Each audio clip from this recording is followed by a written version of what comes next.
Well, AHS Delicate has ended, and it's no shocker that fans, including myself, found it very underwhelming. In fact, the finale is the lowest rated episode in AHS history, but it got me thinking about how nobody really seems to be giving any love to American Horror Stories. American Horror Stories spin-off series American Horror Stories premiered July 15th of 2021 and has had 19 episodes as of the time of this recording. The series has had its ups and downs. However, I don't think it's the dumpster fire that some fans report it to be. In fact, I feel like I'm more excited for this series versus the main one. What's up, y'all? My name is Mike Vaughn, and in this video, I want to make a case for why, in my opinion, American Horror Stories is currently working better than the flagship series. I want to go through each season briefly, as well as highlight some truly standout episodes from each season.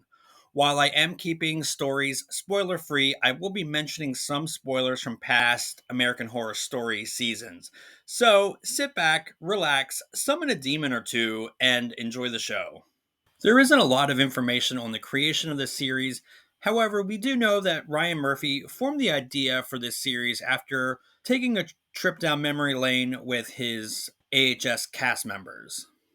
The idea of self contained episodes seemed like a no brainer. Instead of mapping out an entire season's worth of storyline, the writers had the freedom to go nuts with whatever crazy ideas they could cook up. And, well, as you might expect, this series does get pretty freaking wild.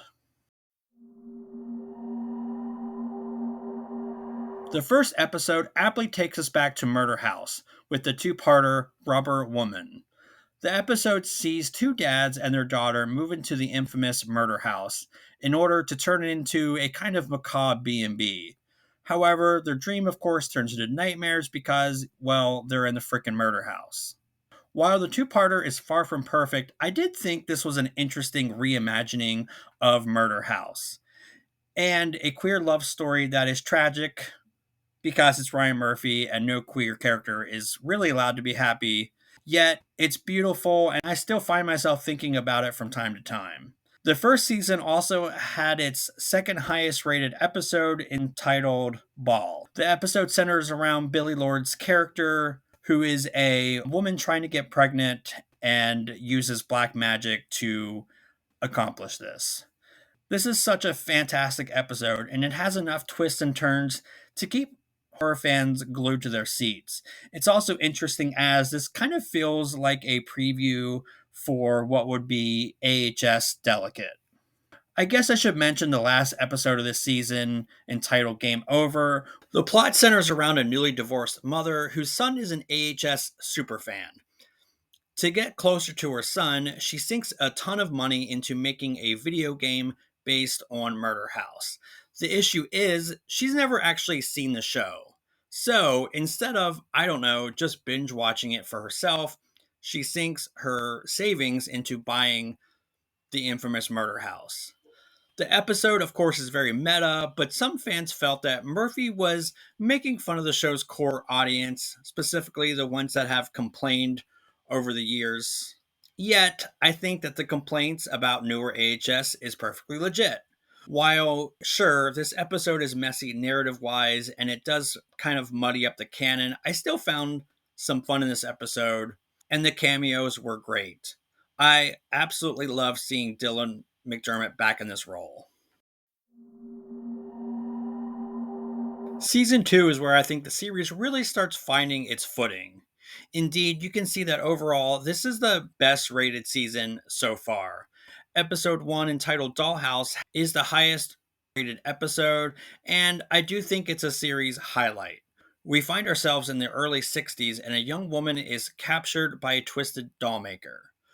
What feels like it could be a very cheesy, even cringy premise is elevated by amazing writing, great twists, and a wonderful finale that crosses over into the main canon AHS.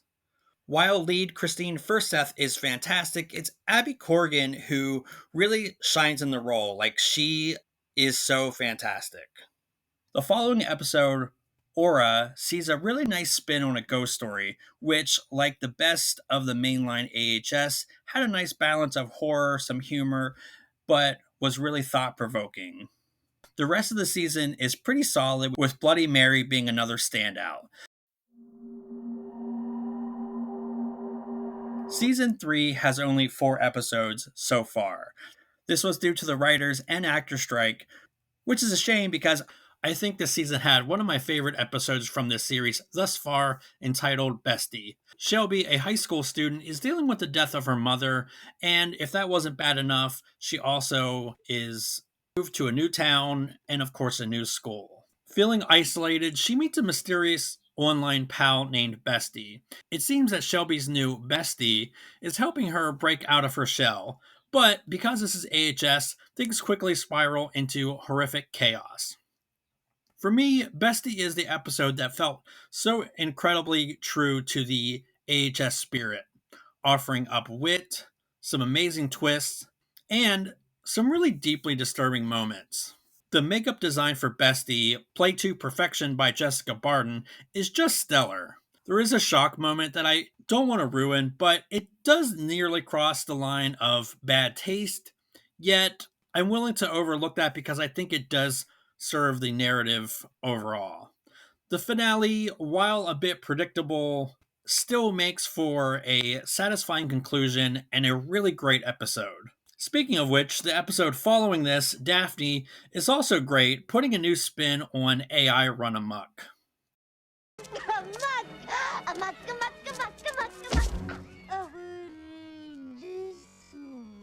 I'm really excited to see what the other episodes are going to be like.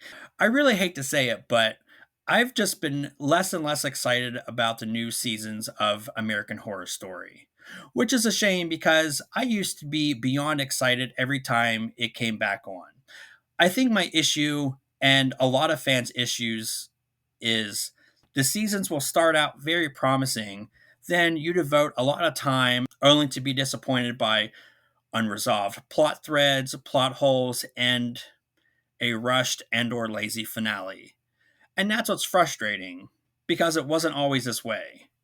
At its highest highs, American Horror Story would leave me scared, emotionally devastated, and always left me pondering some deeper question about life, death, and a possible afterlife.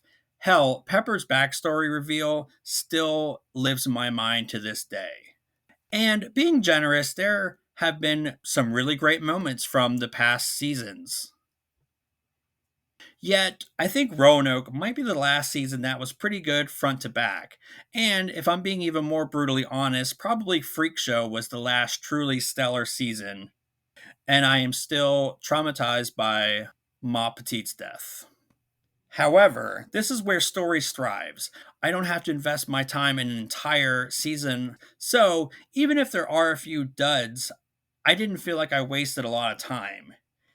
Each episode feels like a great shrunken down version of an AHS mainline series, complete with their own fantastic credit sequences that are different depending on the theme of the episode.